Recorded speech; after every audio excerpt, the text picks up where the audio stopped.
देखो, ये जो थर्ड वीडियो है हमारा फिगर्स से रिलेटेड है। इसमें मैं तुम्हें बताऊंगा कि फ़िगर को तुम कैसे एनालाइज करोगे। एक्चुअल में क्या है, ट्रिग्नो इसमें हाइट एंड डिस्टेंस में ना सब कुछ फिगर के इर्द गिर्द घूमता है। अगर तुमने फिगर ढंग से बना ली तो समझो क्वेश्चन तुम्हारा आसानी से हो जाएगा। ठीक है, मेजर पार्ट जो है वो फिगर का है। ठीक, देखो अगर मान लो हमारे पास कोई फिगर इस तरह से है, जनरली जो फिगर बनते हैं मैं उनमें से कुछ बना देता हूँ और उनमें कुछ ऐसी बातें बता देता हूँ जो तुम्हें ध्यान में रखनी है। एक बड़ा कॉमन फिगर रहेगा ए बी सी डी।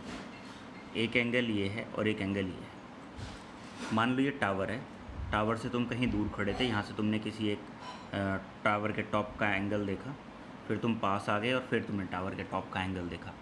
देखो जब तुम दूर हो गए ना तो ये जो एंगल बनेगा ये क्या बनेगा, छोटा बनेगा।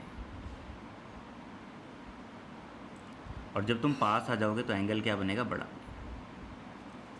ठीक, ये ध्यान रखना। कई बार होता क्या, मान लो दो एंगल बने, एक 60 और एक 30 डिग्री। बच्चे ने ना इसे 60 मार्क कर दिया और इसे 30 मार्क कर दिया। टीचर देखते ही काट देगा। तो ये मिस्टेक नहीं होनी चाहिए। जब दो एंगल बोले ना 60 और 30, तो ऑब्वियस सी बात है जो पास वाला है, टावर के पास वाला, वो बड़ा एंगल 60 हो जाएगा और जो दूर है वो क्या हो जाएगा, छोटा हो जाएगा। तुम देख भी सकते हो, तुम्हारे घर में कोई भी है, तुम्हारे पड़ोस वाली बिल्डिंग कोई ऊंची सी हो तो उसे थोड़ा दूर से देखो, या किसी पेड़ को, यूकलिप्टस का पेड़ है, कोई पोल है, उस पोल को पहले तुम दूर से देखो तो आराम से दिख रहा होगा। लेकिन जब तुम उसके बिल्कुल पास आ जाओगे ना तो तुम्हें गर्दन ऊंची करनी पड़ेगी। देखो ये एक यूकलिप्टस का पेड़ था, मैं इसे दूर से देख रहा था, आसानी से दिखाई देता था। और जब मैं इसके पास आ गया तो मुझे क्या होगा ना, गर्दन ऊंची करनी पड़ेगी ना। गर्दन ऊंची करनी पड़ रही, इसका मतलब एंगल ऑफ एलिवेशन क्या हो गया, बड़ा हो गया उसका, है ना। तो जितना पास जाओगे उतना एंगल क्या हो जाएगा, बड़ा हो जाएगा। ये फर्स्ट टाइप फिगर है। ठीक, इसमें जनरली tan थीटा यूज होता है। सेकेंड फिगर कुछ ना इस तरह की बन जाती है।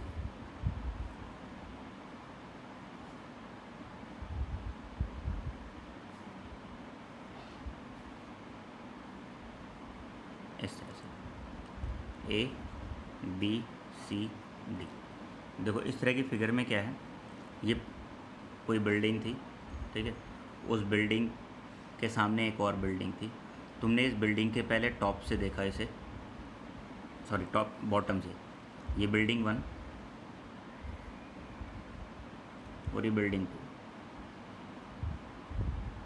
तो बिल्डिंग 2 के फुट से नीचे से तुमने बिल्डिंग 1 के टॉप को देखा।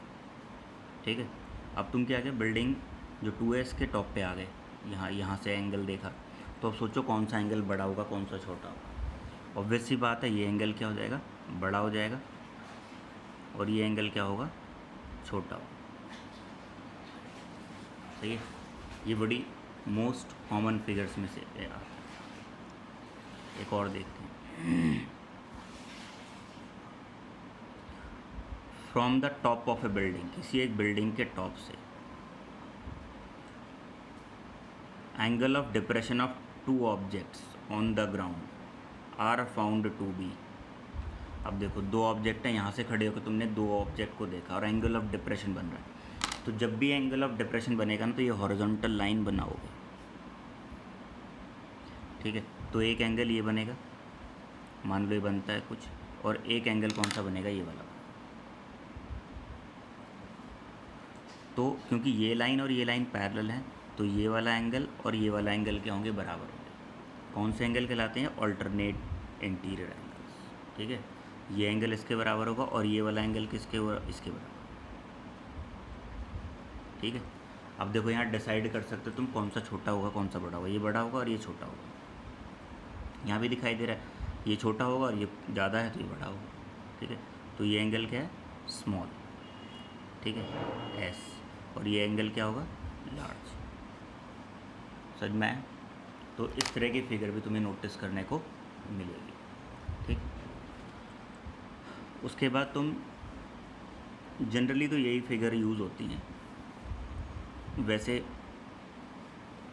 कुछ फिगर ऐसी भी मिल जाएंगी तुम्हें,